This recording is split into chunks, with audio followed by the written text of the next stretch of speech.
വിശാൽ സ്റ്റേഷനിലേക്ക് കൊണ്ടുപോകുന്ന പ്രതിയെ മെഡിക്കൽ ചെക്കപ്പിനായി കൊണ്ടുവന്നതായിരുന്നു സിറ്റി ഹോസ്പിറ്റലിലേക്ക്. വിശാൽ പ്രതിയുടെ ആരോഗ്യനിലയെ പറ്റി അറിയാൻ വന്നതായിരുന്നു. പ്രിയങ്കയുടെ ക്യാബിനിൽ പ്രിയങ്ക വിശാലിനെ ഒന്ന് നോക്കിയ ശേഷം മുന്നിലെ ചെയറിലേക്ക് ഇരിക്കാൻ പറഞ്ഞു. ഞാൻ കൊണ്ടുവന്ന പ്രതിക്ക് വേറെ മെഡിക്കൽ പ്രോബ്ലംസ് ഒന്നുമില്ലല്ലോ ഡോക്ടർ? ആൾക്ക് വേറെ പ്രോബ്ലം ഒന്നുമില്ല എന്ന് കരുതിയതൊന്നും നിങ്ങൾ ചെയ്യുന്നത് ആളുടെ ആരോഗ്യനില നന്നായിരിക്കണമെന്ന് അറിയാനല്ലല്ലോ, അയാളെ എടുത്തിട്ട് പെരുമാറാൻ വേണ്ടിയിട്ടല്ലേ? അത് ഡോക്ടർ പറഞ്ഞത് ശരിയാ എന്ന് കരുതി എല്ലാവരെയും ഞങ്ങൾ എടുത്തിട്ട് പെരുമാറില്ല. തെറ്റ് ചെയ്യുന്ന ഇവന്മാരൊക്കെ പോലുള്ള ഇങ്ങനെയൊരു കൈകാര്യം ചെയ്യൂ. നിങ്ങളിനി അടിച്ചു നുറുക്കി അവശതയിലാക്കിയിട്ട് കൊണ്ടുവരുന്നത് ഇങ്ങോട്ടാവില്ലേ? ഇപ്പൊ കൊണ്ടുവന്നവനെ പോലുള്ളവർ ചാവണം. ജീവിക്കാൻ ഇവനൊന്നും അർഹതയില്ല. പാവം ഒരു 10 വയസ്സുള്ള പിഞ്ചു കുഞ്ഞിനെ കൊന്നവനാ. അവനെയൊക്കെ തീറ്റിപ്പോറ്റാതെ ഒറ്റടിക്ക് കൊല്ലുന്നതല്ലേ നല്ലത്. അത് സാറ് പറഞ്ഞത് ശരിയാ. ഇവർക്കൊക്കെ കിട്ടേണ്ടത് അത് തന്നെയാ. എന്നാൽ ശരി ഡോക്ടർ, ഞാൻ പോയിക്കോട്ടെ. ഓക്കെ. കയ്യിലിരുന്ന റിപ്പോർട്ട്സ് അവന് നേരെ നീട്ടിക്കൊണ്ട് പറയുമ്പോൾ അവളുടെ ക്യാബിനിലേക്ക് ബദ്രി കയറി വന്നു. ബദ്രിയെ കണ്ടതും വിശാൽ അവനെ തന്നെ നോക്കി. എന്നാൽ വിശാലിനെ മൈൻഡ് ആക്കാതെ പ്രിയങ്ക അവനെ നോക്കി. എന്താ ഏട്ടാ, രുദ്രയ്ക്ക് എന്തെങ്കിലും ബുദ്ധിമുട്ട് തോന്നുന്നുണ്ടോ? അതാണോ ഏട്ടൻ ഇങ്ങോട്ട് വന്നത്? അല്ലടാ, ആള് നല്ല മയക്കത്തിലാ. എനിക്കൊന്ന് പുറത്തു പോകേണ്ട ആവശ്യമുണ്ടായിരുന്നു. നീയൊന്ന് അവിടെ ഇരിക്കാമോ അവൾക്കടുത്ത്?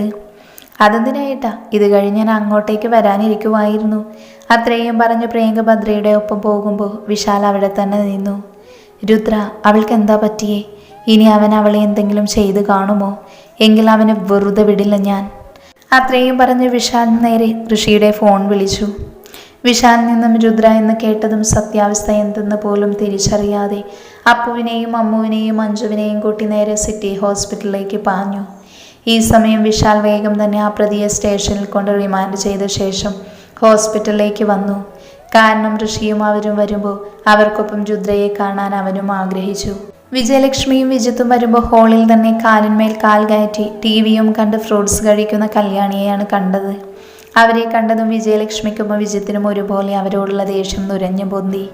എന്നാൽ ബദ്രി ഇപ്പോൾ ആരോടും ഒന്ന് ചോദിക്കുകയോ രുദ്രയും താനും ഹോസ്പിറ്റലാണെന്ന് പറയുകയോ ചെയ്യരുതെന്ന് പറഞ്ഞതും അവരെ നോക്കാതെ അകത്തേക്ക് പോകാൻ നിന്ന് വിജയലക്ഷ്മിയെ കല്യാണി ഒന്ന് വിളിച്ചു. ലക്ഷ്മി ഒന്ന് നിന്നേ. വിജയലക്ഷ്മി അവരെ ഒന്ന് നോക്കി. ലക്ഷ്മി, ഇത്രയും നേരം എവിടെയായിരുന്നു?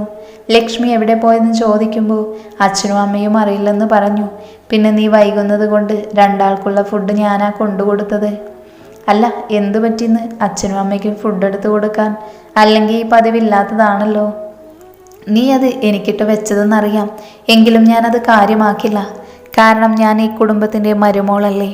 അപ്പം എൻ്റെ ഉത്തരവാദിത്തമല്ലേ അച്ഛനെയും അമ്മയെയും നോക്കുക എന്നത്. അല്ല, ഇത്രയും വർഷം ചെറിയമ്മ എന്താ ഈ വീട്ടിലെ മരുമോളല്ലായിരുന്നു? ഇപ്പോഴാണോ ഇവിടുത്തെ മരുമോൾ എന്ന ബോധം വന്നേ? വിജിത്ത് അവരെ നോക്കി ചോദിച്ചു. വിജിത്തിൻ്റെ ആ ഒരു മറുപടി അവർക്ക് അത്ര രസിച്ചില്ലെങ്കിലും അവർ അത് പുറത്തു കാണിക്കാതെ പറഞ്ഞു. അല്ല, നിങ്ങൾ രണ്ടാളും കൂടെ എവിടെ പോയിട്ട് വരുന്നതാ? ഞങ്ങൾ എവിടെ പോയെന്നറിയാൻ വേണ്ടിയിട്ടാണോ നീ ഇവിടെ തന്നെ ഇരുന്നത്? ഇതെന്താ ലക്ഷ്മി, ഈ വീട്ടിലെ കാര്യങ്ങൾ ഞാൻ അന്വേഷിക്കരുത് എന്നുണ്ടോ? ഇന്നലെ തൊട്ട് ബദ്രിയെയും ആ പെണ്ണിനെയും ഇവിടെ ഒന്നും കാണാനില്ല. ഇനി അവരുടെ അടുത്ത് വല്ലതും പോയതാണോ രണ്ടുപേരും? ബദ്രിക്ക് കുഴപ്പമൊന്നുമില്ലല്ലോ അല്ലേ? അതെന്താ ചെറിയമ്മ അങ്ങനെ ചോദിച്ചേ? ഏട്ടനെന്തേലും കുഴപ്പമുണ്ടോന്ന്? അല്ല, ചെറിയമ്മോട് ആരെങ്കിലും പറഞ്ഞു ഏട്ടനെന്തേലും പറ്റിയെന്ന്? കല്യാണി എന്തു പറയുമെന്നറിയാതെ ഒരു നിമിഷം ഉഴറി. തനിക്ക് പറ്റിയ അബദ്ധം അപ്പോഴാണ് അവർക്ക് തന്നെ പിടികിട്ടിയത്. അത് പിന്നെ ഇന്നലെ തൊട്ട് കാണാനില്ലാത്തത് കൊണ്ട് ചോദിച്ചു പോയതാ. എന്തായാലും എൻ്റെ ബദ്രിയോടുള്ള സ്നേഹം കൊണ്ടല്ല നീ ചോദിക്കുന്നതെന്നറിയാം. നീ എന്താ ലക്ഷ്മി ഇങ്ങനെയൊക്കെ സംസാരിക്കുന്നേ? അതിന് മാത്രം ഞാനൊന്നും പറഞ്ഞില്ലല്ലോ. നീ എന്ത് പറഞ്ഞു എന്ത് ചെയ്തു എന്നുള്ളതൊക്കെ വൈകാതെ തന്നെ നിനക്ക് ഞാൻ പറയാതെ തന്നെ മനസ്സിലായിക്കോളും. അത്രയും പറഞ്ഞ് അവരെ ഒന്ന് നോക്കിയ ശേഷം അവിടെ നിന്നും വിജയലക്ഷ്മിയും വിജിത്തും പോകുമ്പോൾ കല്യാണി അവിടെ തന്നെ ഒന്നും മനസ്സിലാവാതെ തറഞ്ഞു നിന്നു. ഋഷിയും അപ്പവും അമ്മുവും മഞ്ജുവും കൂടെ വരുമ്പോൾ അവരെ കാത്ത് ഹോസ്പിറ്റലിന് മുൻപിൽ പോലീസ് യൂണിഫോമിൽ തന്നെ വിശാലും ഉണ്ടായിരുന്നു. വിശാൽ പോയില്ലായിരുന്നോ? ഇല്ല, നിങ്ങൾ വന്നിട്ട് രുദ്രയെ കൂടെ കണ്ടിട്ട് പോകാമെന്ന് കരുതി. അത്രയും പറഞ്ഞ ശേഷം വീണ്ടും വിശാൽ ഋഷിയെ നോക്കി പറഞ്ഞു. ഇത്രയൊക്കെ ആയ സ്ഥിതിക്ക് ഇനിയെങ്കിലും നിങ്ങൾക്ക് അവളെ ഇവിടെ നിന്നും കൂട്ടിക്കൊണ്ട് പോയിക്കൂടെ? ഞങ്ങൾ കൊണ്ടുപോകാത്തതാണോ വിശാൽ? നീയും കണ്ടതല്ലേ, ഞങ്ങൾ വിളിച്ചതല്ലേ അവളെ കൂടെ വരാൻ. പക്ഷെ അവൾ കൂട്ടാക്കിയോ? ഇല്ല. അന്ന് ഞങ്ങൾക്കൊപ്പം വന്നെങ്കിൽ ഇന്നിവിടെ കിടക്കേണ്ടി വരുമായിരുന്നു അവൾക്ക്. അവളുടെ ഇഷ്ടത്തിന് വിട്ടുകൊടുത്തിട്ടാ ഇത്രയുമായേ. അതുകൊണ്ട് അവളെ അല്പം വിഷമിച്ചിട്ടാണെങ്കിലും ഇവിടെ നിന്ന് കൊണ്ടുപോയേ പറ്റൂ. ഇത് ഞാൻ പറയാൻ കാരണം അവളുടെ നല്ലത് വേണ്ടിയിട്ടാ. അറിയാം വിശാൽ, നീ അവളുടെ നല്ലതിന് വേണ്ടിയിട്ടാ പറയുന്നെന്ന്. ഇന്നവൾ സമ്മതിച്ചാലും ഇല്ലെങ്കിലും ഇനി ആ വീട്ടിലേക്ക് അയക്കില്ല. ഞങ്ങൾ അവളെ കൂടെ തന്നെ കൊണ്ടുപോയിരിക്കും, പറ്റിയാൽ ഇന്നു തന്നെ. ആദ്യം രുദ്രയെ കാണണം, അവൾക്ക് എന്താ സംഭവിച്ചെന്ന് അറിഞ്ഞിട്ട് പോരെയല്ല, അമ്മു സൗമ്യമായി പറഞ്ഞു. അതിനൊന്ന് മൂളിക്കൊണ്ട് ഋഷി മുന്നിലേക്ക് നടക്കുമ്പോൾ പിന്നാലെ തന്നെ എല്ലാവരും ചെന്നു. ഋഷി വരുമ്പോൾ പ്രണവിനോട് എന്തോ സംസാരിച്ചു നിൽക്കുന്ന ഭദ്രയെയാണ് കണ്ടത്. അവനെ കണ്ടതും ഋഷിക്ക് അവനോടുള്ള ദേഷ്യം നുരഞ്ഞു പൊന്തി വന്നു. അവൻ പാഞ്ഞു വന്ന് ഭദ്രയുടെ കോളറിൽ കുത്തിപ്പിടിച്ചുകൊണ്ട് ചോദിച്ചു, പറയട പൊന്ന മോനെ, നീ ഞങ്ങളുടെ രുദ്രയെ എന്താ ചെയ്തതെന്ന്. ഭദ്ര ഋഷിയെ തന്നിൽ നിന്ന് പിടിച്ചു മാറ്റി അവൻ്റെ കരങ്ങളിൽ നോക്കിയ ശേഷം ഋഷിയെ തല ഉയർത്തിയൊന്ന് നോക്കി. പറയട പുല്ലേ, നീ എന്താ ചെയ്തേ? അപ്പോഴേക്കും പ്രണവ് വന്ന് ഋഷിയുടെ കരങ്ങൾ അവനിൽ നിന്നും എടുത്തു മാറ്റിക്കൊണ്ട് പറഞ്ഞു, ഋഷി, താൻ കാര്യം ശരിക്കും അറിയാതെയാ ഓരോന്ന് ചോദിക്കുന്നേ. ആദ്യം സമാധാനമായി എന്താ പറയാനുള്ളതെന്ന് കേൾക്ക്, എന്നിട്ട് പോരെ ഈ ദേഷ്യം കാണിക്കൽ. ഇയാൾക്ക് വേണ്ടി ആരും എൻ്റെ അടുത്തേക്ക് വക്കാലത്തും പറഞ്ഞു വരണ്ട. നിങ്ങൾ ഇയാളുടെ ഫ്രണ്ടല്ലേ? അപ്പം കൂട്ടുകാരൻ കാണിക്കുന്ന എന്ത് നെറികേടിനും നിങ്ങൾ കണ്ടില്ലെന്നേ നടിക്കൂ. പക്ഷേ ഞങ്ങൾക്കതാവില്ല. കാരണം ഇയാൾ ഓരോ തവണ നോവിക്കുന്നത് ഞങ്ങളുടെ രുദ്രയെയാണ്. അതുകൊണ്ട് നീയാളെ ഞാൻ വെറുതെ വിടില്ല. അത്രയും പറഞ്ഞ് ഭദ്രയെ അവൻ പിന്നിലേക്കൊന്ന് ആഞ്ഞു തള്ളിയ ശേഷം അവൻ്റെ കരണത്ത് ആഞ്ഞടിച്ചു. പെട്ടെന്നുള്ള നീക്കമായതുകൊണ്ട് ഭദ്രയ്ക്ക് അത് തടുക്കാനായില്ല. അത് കണ്ട് നിന്ന വിശാലിൻ്റെ ചുണ്ടിൽ ഒരു ചിരി വിരിഞ്ഞു.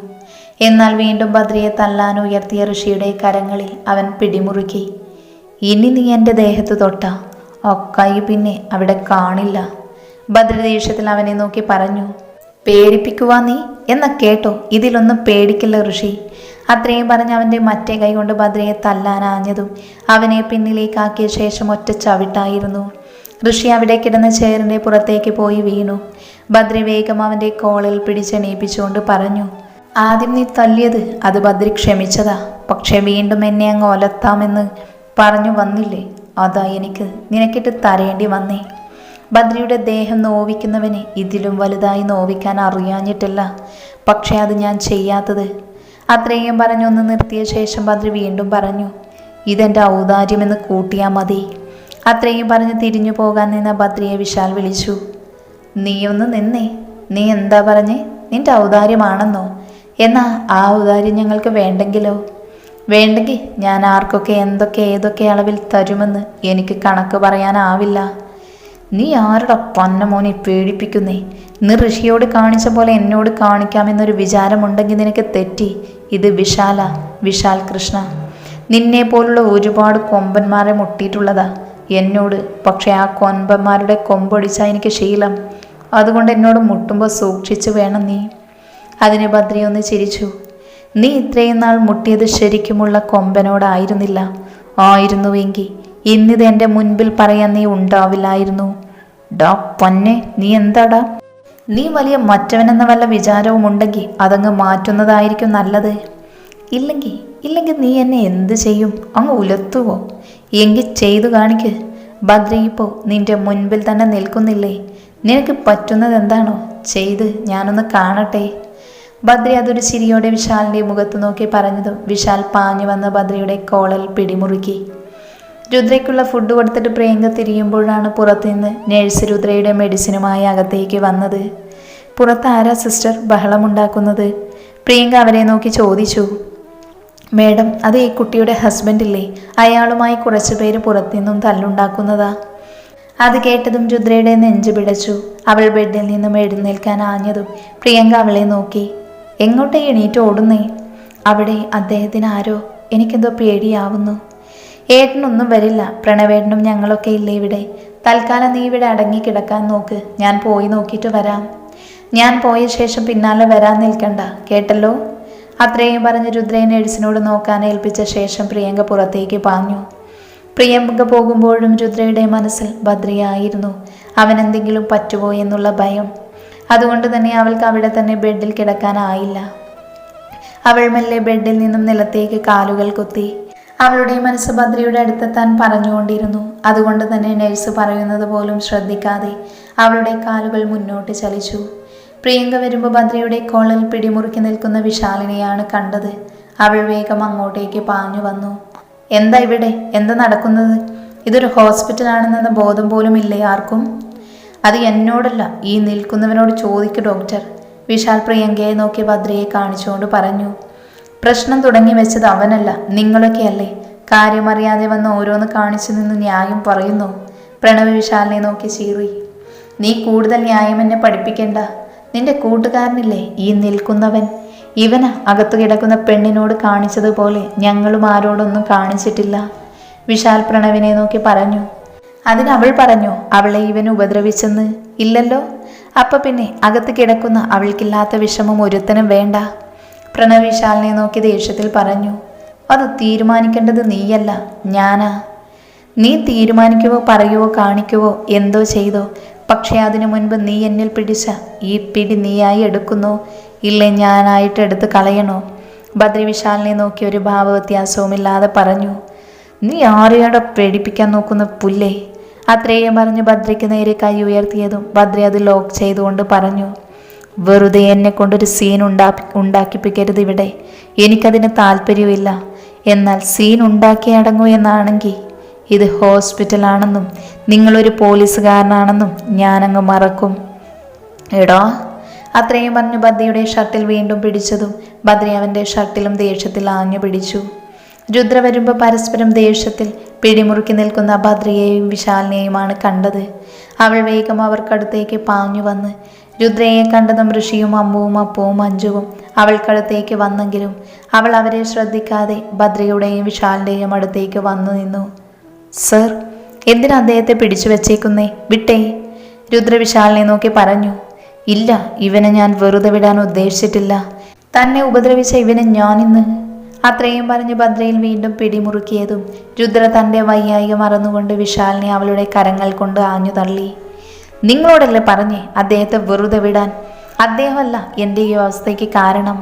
അത്രയും പറയുമ്പോഴേക്കും രുദ്രയുടെ കണ്ണിൽ ഇരുട്ട് കയറും പോലെ തോന്നി. അവളുടെ രണ്ട് കരങ്ങളും വിശാലിനെ ബലം കൊടുത്ത് തള്ളിയതും കൊണ്ട് ഉള്ളിലെ സ്റ്റിച്ച് പൊട്ടി മുറിവ് കെട്ടിവെച്ച തുണിയിൽ ചോര പടർന്നു. പെട്ടെന്ന് അവൾ ബോധമറഞ്ഞ നിലത്തേക്ക് വീഴും മുന്നേ ബദ്രി അവളെ ഇരു കരങ്ങൾ കൊണ്ടും താങ്ങി പിടിച്ചു. ബദ്രി അവളെ നേരെ റൂമിലേക്ക് കൊണ്ടുവന്ന് ബെഡിലേക്ക് കിടത്തുമ്പോഴും അവളുടെ കണ്ണുകൾ അടഞ്ഞു തന്നെയിരുന്നു. ബദ്രയ്ക്ക് പിന്നെ തന്നെ എല്ലാവരെയും വരുമ്പോൾ രുദ്രയെ പരിശോധിക്കുകയായിരുന്നു പ്രിയങ്ക. പ്രിയങ്ക വിശാലിനും മറ്റുള്ളവർക്കും നേരെ തിരിഞ്ഞുകൊണ്ട് പറഞ്ഞു. തൃപ്തിയായില്ലേ എല്ലാവർക്കും? ഇനി ആരെ കാണിക്കാനാ ഇവിടെ വന്ന് നിൽക്കുന്നേ? എല്ലാവരും ഒന്ന് പോയി തരുമോ? അത്രയും പറഞ്ഞതും എല്ലാവരും പുറത്തേക്ക് ഇറങ്ങാനാഞ്ഞതും അവർക്ക് പിന്നാലെ ഭദ്രയും രുദ്രയെ നോക്കിയിട്ട് തിരിഞ്ഞു നടന്നു. ഏട്ടൻ പോകണ്ട, ഏട്ടൻ ഇവിടെ വേണം. ബാക്കി എല്ലാവരും പൊയ്ക്കോട്ടെ. അത് കേട്ടതും തികട്ടി വന്ന ദേഷ്യം ഉള്ളിൽ ഒതുക്കി വിശാൽ മറ്റുള്ളവർക്കൊപ്പം പുറത്തേക്ക് പോകുമ്പോൾ ഭദ്ര അവിടെ തന്നെ നിന്നു.